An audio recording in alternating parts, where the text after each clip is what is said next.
Hi, my name is Krief. I'm here to actually tell you guys a story, which is my story. And it starts from, as far as I remember, which is school.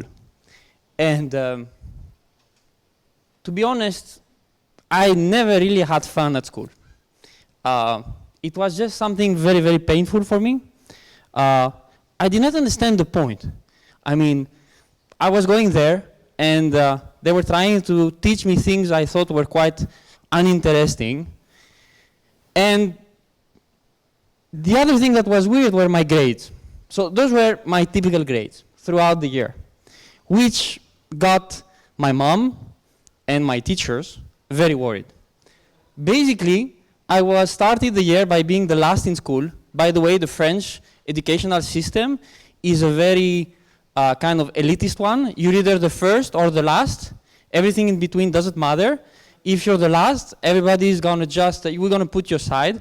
If you're the first, you're gonna become a political whatever.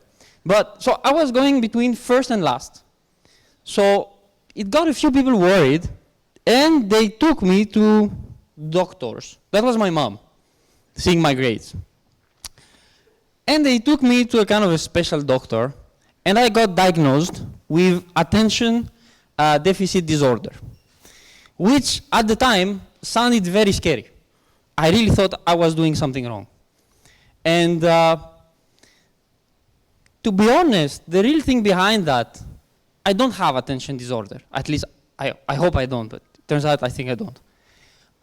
My grades were that way because I was actually optimizing them, in the sense that my objective was to keep the authority happy. This was the only reason was I was trying to get good grades. So my birthday was in October, so I was going for the grades to get the present I wanted. Then you have Christmas, Easter, and summer, where my mom was always telling me, you're gonna go to scout camp if you don't get good grades. And I always thought that scout camp is like the army before you actually get to 18. So I was getting the grades I needed. I got my way into university. The French system is a weird one, again, in the sense that everybody can get into university. Whatever your grades are, you're gonna get in. Then it's a kind of Darwin. A few will get out. It's really, and why a few will get out? Because, I just forgot something, by the way. All along those years, I was not learning a thing. If you ask me anything about Napoleon, I don't know, I know the street in Paris where it is. This is the only thing I know. I don't have general culture, I don't know anything, I'm an ignorant. I got to university. And university was actually the same kind of system. The only thing you had to do to keep the authority happy was to get good grades. The new thing about university versus school was that I did not need to go to class, which was great. The only thing I had to do was to study a bit to get the grades, just to be quiet.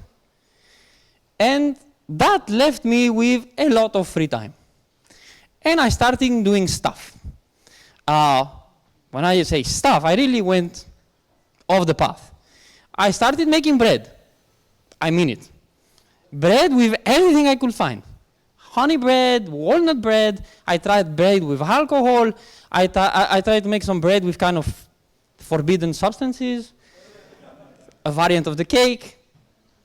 I got into trying skateboard. Obviously, I was not great at it. At some point, I did put an objective for myself, which was, I'm going to run a marathon every day. Which is a stupid objective if you're not from Kenya, and I'm not. I started to try play the guitar. I bought one of those books, you know, you can find in the library, Teach Guitar to Yourself, and I had found that a few very famous musicians, this is the way they learned. Say, yeah, that's my way to the stage. Not exactly.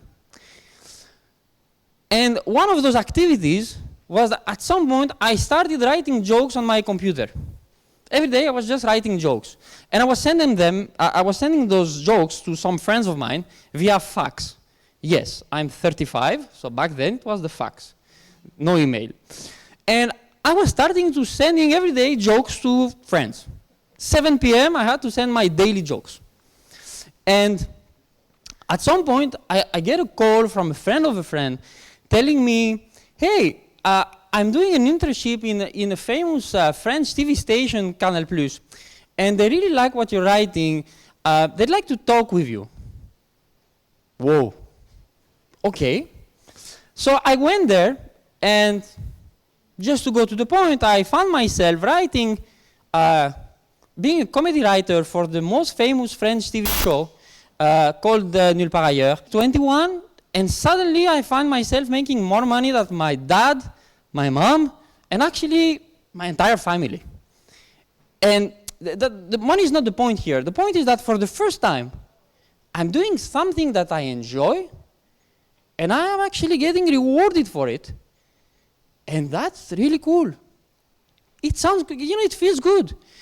The thing that I also discovered at the time, is that this is very different than just, reading to get the grades, in the sense that there is a feeling of uncertainty when you do such a thing. If you want to get good grades, and you guys from the Greek system know it better than anyone else, just go study like a monkey, and then just puke it during the exam, and you're going to get good grades. This is very different. There is a kind of, there's a sense of uncertainty when you go and you start writing a joke. Will it be good? No. I cannot say fucking, it's very scary. So I was doing that for a few years, and suddenly I finished university, and I was in front of a dilemma. Okay, I had two paths ahead of me. One was, shall I go down this path I've learned throughout school and university, which is, I call that the pleasing algorithm, which is about pleasing authority.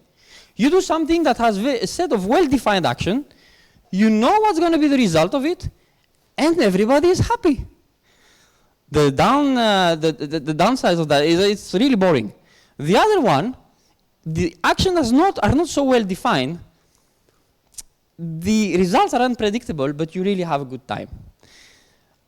Obviously, my mom did apply some pressure to me, and I went for the pleasing the authority algorithm. And I found myself spending 2 years at France Telecom, which is like the equivalent of OTE here, a boring state-owned telecommunication company, where I think I already had a retirement plan at the time. I was guaranteed to have a promotion every 2 years. Whatever I could not show up, I will have a promotion. With the days off and how the French system is, I could actually get to a part-time if I was optimizing correctly my holidays, my rest, special days off for young people, special days off for people living in this neighborhood. But at the end of those two years, I was dead bored. Everything, the path was clear, but I was really dead bored. So I went to the other extreme. At the time, my dad was living in Greece. I was coming very often to Greece, and I was enjoying it. Who would not? So I said, I'm going to go and do something funky. I'm going to open a pastry shop in Greece. Why? Because I thought to me, at least, that's a great way to creativity. It's endless. You can just make ingredients, you can create whatever you want, you have to create a brand from scratch, you have to create a shop, and I really had 2 years of great fun. And actually, if anybody remember, it was a quite successful shop. And we were selling a lot. The only thing I forgot on my way was to make money. I was really spending a lot of time having fun creating. We created a millefeuille with ouzo and strawberry. That's pretty difficult. But I never spent any time on how to make money. So basically, it took me 2 years to spend all the money I had made over those years, and just found myself broke in Athens. And I was looking for the next thing to do. And I wanted to go back to technology because I felt, that's at least less boring than the rest of the things I've seen. And as I was looking around for what to do, I stumbled upon a company called Upstream. And this company was here in Athens doing mobile marketing. It was 2003, 2004, which was a bit innovative at the time. It was a Greek company working internationally. The job description, to be honest, was not exactly compatible with my CV. So I made a CV. But I got in with this fake CV. So if you want my advice, if you want to get in any company, just make a fake CV and go for it. I got in there. And here I'm in this company. We have a recruiter in the audience. Sorry. But I got there. And here I am in upstream. And I see weird things happening. So those guys in there are actually, they look interested by ideas. And that's, when you're not used to it, that's strange.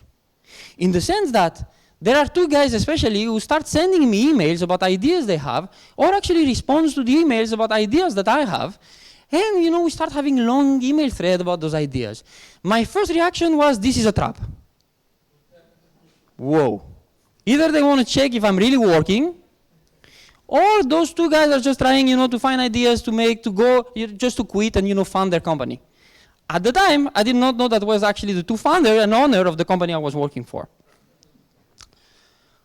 Another weird thing. You actually get to implement the ideas that you're discussing. No. There are fake guys out there. They will discuss ideas, and when it's time, to press the start button, they will just go cold feet. They were implementing those. I was no one. Like 6 months ago, I was doing crème pâtissière. And I was finding myself actually, driving requirements, technological requirements and implementation, talking to clients about new stuff. That was impressive. Another weird thing. Failure was okay. Not only it was okay, you were kind of a hero when you were failing. Why? Because you had tried. I mean it, I'm not bullshitting here. You were like, they were promoting the fact that you have tried. And by the way, because the founders, the bosses of the company had embraced those ideas, no one will come around and say, you failed. Because they were very involved in it, and no one had the guts. And there were a few other things. So I stayed, I've spent a lot of years in this company. I never had any title. I had, basically any meeting I was going to, depending on who was with me, they will invent a new title. The other weird thing is that at some point, as my ideas were getting promoted, or some of them were actually, they were not all failing, right? Some of them were succeeding, and those were becoming real product. They told me, now you have to manage a team. And I told them, I don't want to manage a team.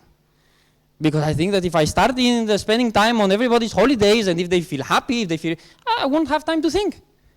They told me, yeah, cool, don't manage. By the way, I quit it 3 times. I went there and I say, I want to quit. Okay, quit. And I was coming back, no, actually I want to continue. Okay, continue. At some point I went there and I told them, I want to do other things. They asked me, what do you mean? I want to try radio, TV, those kind of things. They said, cool, go ahead, do it. I went. And while I was working for them, I had a show on TV, I had a show on radio, and I was still working for them. This company is called Upstream. I'm not saying that I'm the only one contributing to its success. I'm just saying that, according to me, it's a very different type of company. And today, it's a very successful one. Those are the numbers. I'm not going to take them one by one. Those just are very, very big numbers, not only for the Greek ecosystem, but actually at a global level. Very, very successful company in mobile marketing today. And not only it's a successful company on its core activity, but it's actually a great environment to create new stuff. And one of those new things that were created, I'm going to go to it, but basically, Upstream is a company doing mobile marketing, which means that you have to run a lot of campaigns for mobile operators. And so you use a lot of text messages. And at a point, we stumbled upon something, the fact that you could be selling the same thing, and based on the wording you would use, you will get very, very different response rates. And we said, okay, how do we always get to the one on the left? Which, it's not a trivial problem, right? It's a complicated problem in the sense that if you think about it, there are infinite ways to sell this offer here. How do you make sure that you go to the right one? And the guy said, okay, we're going to go full speed about it. And Upstream invested 3 years of R&D, a big amount of money, $19 million For a company generating in last year $130 million, it's a big investment. And hiring 30 people from very, very different disciplines. And 3 years later, what we had was a new product, a new technology called marketing language engineering, and a new company called Persado.